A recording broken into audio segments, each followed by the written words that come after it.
Alors j'en connais un autre là qui va me rejoindre et j'espère qu'il va nous parler d'emploi. Voilà, c'est Bernard.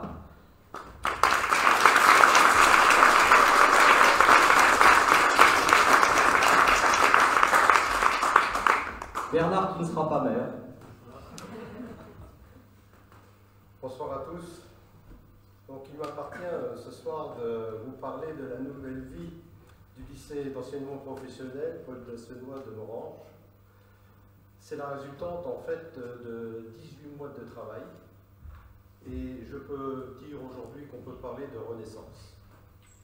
L'IMPRO de Morhange, que vous connaissez tous, c'est 50 ans de présence morangeoise, a entrepris de gros investissements, un premier bâtiment neuf pour des enfants atteints d'autisme et à venir la réhabilitation de son internat. Le temps des travaux, il fallait trouver un repli pour les résidents. Le lycée d'enseignement professionnel, fermé depuis 2014, offre cette solution. Aussi, des travaux importants ont été réalisés sur ce site pour un montant déjà de 500 000 € réalisé par le CNSEA. Je vais vous parler un peu du CNSEA très rapidement. C'est le Comité mosellan de sauvegarde de l'enfance, de l'adolescence et des adultes. C'est une entreprise de l'économie sociale. C'est 1200 collaborateurs. C'est 50 établissements sur l'ensemble de la Moselle, dont l'établissement IMPRO de Morhange et son ESAT. Nous allons donc soutenir et accompagner le CMSEA dans son projet global de développement dans les locaux de l'ancien lycée, en partenariat donc avec la région, le Conseil départemental de la Moselle et le ministère du Travail. C'est l'implantation d'une école de production dotée d'un centre de formation d'apprentis. C'est une perspective qui s'offre à nous, c'est une chance et qui nous oblige à tenir des engagements. Une école de production qui s'appuiera sur son centre de formation d'apprentis pour proposer à des jeunes des formations qualifiantes et insérantes basées sur une pédagogie simple du faire pour apprendre. Une école qui œuvrera à l'insertion par activité économique pour permettre à des personnes sans emploi de bénéficier de contrats de travail en vue de faciliter leur insertion. Voilà, la cible, c'est 18-30 ans. Elle dispensera également des formations pour permettre à un travailleur handicapé d'exercer une activité professionnelle dans des conditions adaptées. Des formations variées pour des métiers qui recrutent dans différents secteurs. Très vite, et nous avons une chance extraordinaire, très vite nous imposerons une restauration collective avec la création d'une cuisine centrale, avec une cantine, 2 métiers, 2 formations, 2 diplômantes, un CAP d'agent polyvalent en restauration collective et un CAP cuisine. On répondra ainsi aux enjeux des circuits courts, on l'a déjà évoqué auparavant sur différents sujets. Les premiers consommateurs, bien sûr les résidents d'école, à peu près évalués sur un atterrissage de 150 jeunes qui pourront à un moment donné occuper cette école. Mais de plus, nous avons tous nos enfants du périscolaire qui aujourd'hui ont une prestation repas qui est dispensée par un opérateur qui se trouve en Alsace. Je crois qu'il n'y a pas de question à se poser. On a plutôt tout intérêt à faire fonctionner et à faire cuisiner nos repas à Morhange. Et enfin, on l'a évoqué tout à l'heure dans la cohésion sociale, le portage de repas, puisque cette cuisine centrale sera en capacité de fournir le portage de repas à domicile. S'en suivra les métiers de paysage, bâtiment, mécanique, bois et industrie, sans oublier les métiers de la transition écologique, l'agriculture biologique et l'éco-rénovation avec la création d'ateliers, conserverie locale, microbrasserie et limonade. Une école, on a parlé d'emploi, une école pour relancer l'emploi par la formation, c'est contribuer à la création d'emplois pour diminuer le chômage de nos jeunes. Et Morhange en a besoin, notre territoire en a besoin.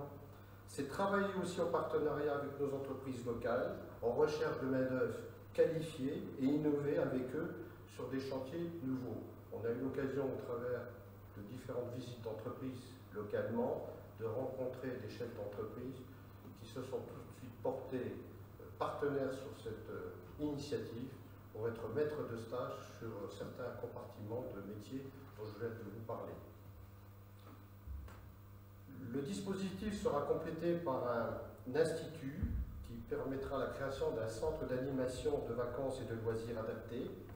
C'est une offre d'accueil temporaire et d'hébergement qui sera destinée à accueillir des enfants, des adolescents, des adultes handicapés sur des séjours variés et de qualité.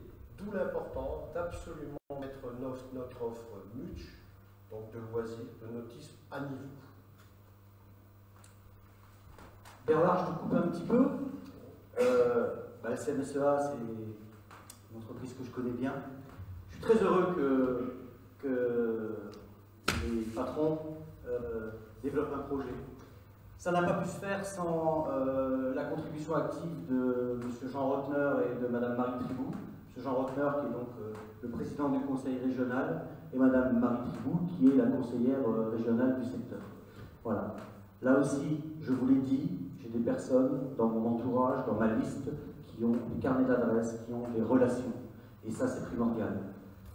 Ce projet-là, comme les autres qu'on vous a d'ailleurs présentés, ce n'est pas une promesse. C'est un projet concret. C'est un projet qui va se réaliser et c'est un projet qui va être financé par le CNSEA. La région, on en parle quand même encore un peu, parce que tu as oublié juste un petit détail, c'est que le conseil régional a aussi l'intention de déployer une activité sur ce site. Alors il faut savoir que le site il est sur 6 hectares, donc c'est quelque chose d'important. Ils veulent développer ce qu'on appelle un espace de coworking. Et d'ailleurs c'est important parce que dans la réalité qu'on rencontre à l'heure actuelle, le coworking, c'est travailler très très proche de chez soi, c'est la question du télétravail. Ça se développe beaucoup dans les villes et maintenant il y a véritablement un besoin et une demande en zone rurale. La région a l'intention de développer des actions dans les zones rurales. Il y a des appels à projets à l'heure actuelle. Il ne faudra pas qu'on perde de temps si on ose faire pour pouvoir répondre à ces appels à projets. Et puis, tu m'as parlé d'un site assez sympathique de Morange et je crois que tu vas développer un peu les choses autour de ce site. Notre MUTCH. Notre MUTCH. Notre MUTCH. Alors, pour notre MUTCH, notre ambition, c'est de développer une offre touristique avec un centre d'accueil, d'information et de promotion des activités, en respectant 2 engagements. Préserver la MUTCH dans son empreinte naturelle et relancer le site touristique qui restera la propriété de la ville de Morange. Je sais que les Morangeois y sont attachés et c'est quelque chose que nous prenons l'engagement aujourd'hui.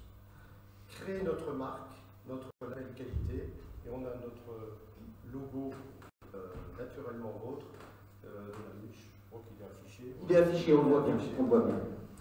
Nous allons préparer la saison 2020, donc donner l'accès à la zone de loisirs dès le printemps, rouvrir le bar de la MUTCH et rétablir une petite restauration sur ces lieux, installer des toilettes sèches sur le parcours des marcheurs, ouvrir la piscine, la plage, le kiosque, rétablir la gratuité de la zone de loisirs hors piscine, élargir la plage horaire d'accessibilité à la zone, organiser notre premier rendez-vous festif avec tous les talents morangeois et des alentours. Et là, l'ambition, c'est de créer une grande scène morangeoise, une grande scène de musique, de danse et d'expression pendant 2 jours sur ce site. Et très rapidement, préparer bien sûr la saison 2021, arbitrer entre une gestion communale ou déléguée avec un opérateur, planifier des travaux de réhabilitation, les huttes, les chalets sont hors d'usage. Remettre le camping en service, travaux d'électricité et sanitaire, sans quoi nous n'obtiendrons pas les autorisations nécessaires pour rouvrir. Offrir de nouveaux lieux d'hébergement avec de l'insolite et de nouvelles activités. Enfin, pour réussir, on parlait tout à l'heure de l'attractivité de nos associations, elles ont toute leur place sur le site de la MUTCH, c'est s'appuyer sur l'association Morange Pêche, partenaire incontournable pour développer le produit de pêche, concours, enduro, école, formation, et s'associer au club nautique, implanté de longue date, pour développer les activités sportives et de loisirs nautiques. Voilà, Christian, les travaux réalisés par notre commission et qui avaient été validés par tes soins et très fier de les proposer ce soir. Écoute Bernard, je te remercie. On parle aussi d'emploi à la bouche. Hein. Bien sûr. D'accord, ok. Très bien. Écoute Bernard, juste une question. La MUC, c'est Morange ou c'est la communauté d'agglomération? Alors pour le moment c'est Morange. Parle bien dans le micro, il faut qu'on t'entende. Hein. Pour le moment c'est Morange. Ça restera Morange parce que je sache aujourd'hui la communauté de communes, donc la Synergie Saint-Avold, n'a pas pris l'option, je dirais, de la compétence tourisme. Donc aujourd'hui, il nous appartiendra, en tout cas en 2020 et en 2021, de gérer notre site, c'est sûr. Et c'est une compétence qui n'est pas obligatoire aujourd'hui. Voilà, c'est important ce que tu dis là, hein, parce que la MUC restera la propriété de Morange. La compétence tourisme, pour l'instant, c'est aussi la propriété de Morange. Alors effectivement, il y a eu un pré-projet d'étude qui a été fait par la communauté d'agglomération. Vous savez, des compétences de la communauté d'agglomération, on en a beaucoup. Elle aurait pu éventuellement aussi avoir la compétence petite enfance. Ça n'est pas le cas à l'heure actuelle. La compétence tourisme, ça n'est pas le cas non plus. Donc il faut absolument que la mairie de Morange, que les conseillers municipaux de Morange travaillent et installent une offre sur le site. On restera propriétaire de ce site-là. Et puis après, si ça passe à la compétence de la communauté d'agglomération, si je ne m'abuse, nous faisons partie de la communauté d'agglomération. Ah ben voilà, donc les choses sont parfaitement claires de ce côté-là. Voilà, écoute Bernard, je te remercie. De rien. Merci. Merci.